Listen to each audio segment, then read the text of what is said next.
Today is one of those days. Well, most days are probably days like this, but today is a day I really want to talk to and be around people who are autistic. Because, well, it's funny.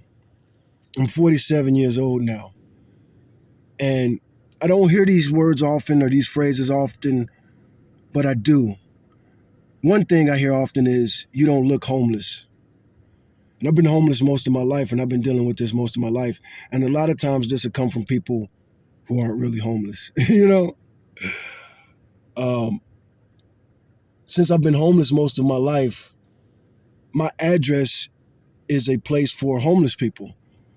And sometimes when I go to that address to check my mail, it'll be people that I know have never been there before. I've been going there for years and years and years. And then they'll be all curious about me. And then they might say something like, you don't look homeless. And I'm real good at not showing any signs of my frustration or anger, or probably even good at not being angry about it. What is there to even be angry about? But I don't look homeless. I don't look homeless. I don't look autistic. And I really want to talk about adult autism because there aren't really resources for it. And autism, they've never had a clear answer for it. Autism, ADHD, if this is something that you've been dealing with your whole life, and if you're functional, a hilarious word. And the funny thing about the language when it comes to autism and ADHD, the people who make the language and define the language, they know they're not autistic. They know they don't have ADHD, but they still do all the speaking for us.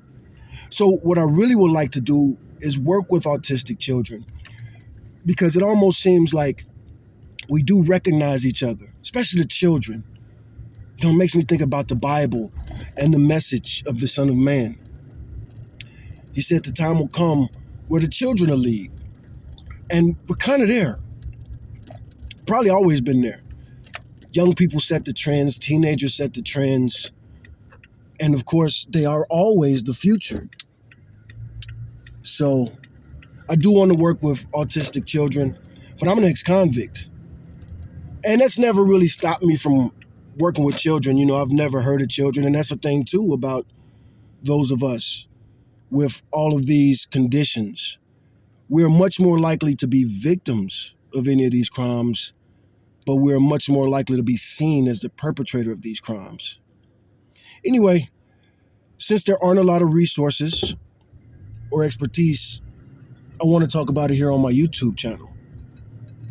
And I live here in Austin, a great city for this, especially to be considered in Texas. I was born in Chicago, so I think Chicago has great resources for special education, at least when I was a child. And I did go to a magnet school and everything.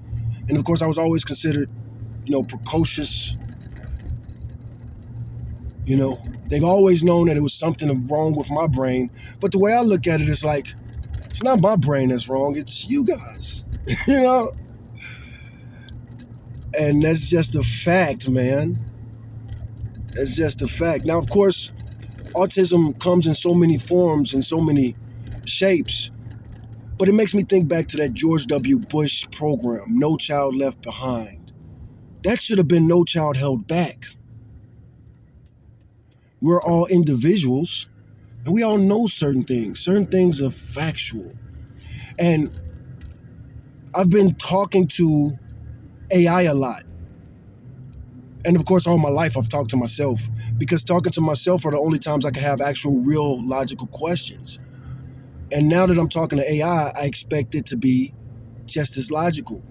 When I talk to myself, it's not going to be an argument or emotion or anything like that. If I'm talking to myself or thinking, especially these days, I've done a real good job of getting my language, my internal language, to not be abusive towards myself. But I'm 47. So I've been dealing with this my whole life. And fortunately, my mom didn't let them, in my opinion, I think it's very fortunate that my mom did not let them put me on medication. My parents met in a mental hospital. And my grandmother, you could see it from videos on my channel, my grandmother was getting shock therapy almost 100 years ago. Let's see, yeah, not quite 100 years ago.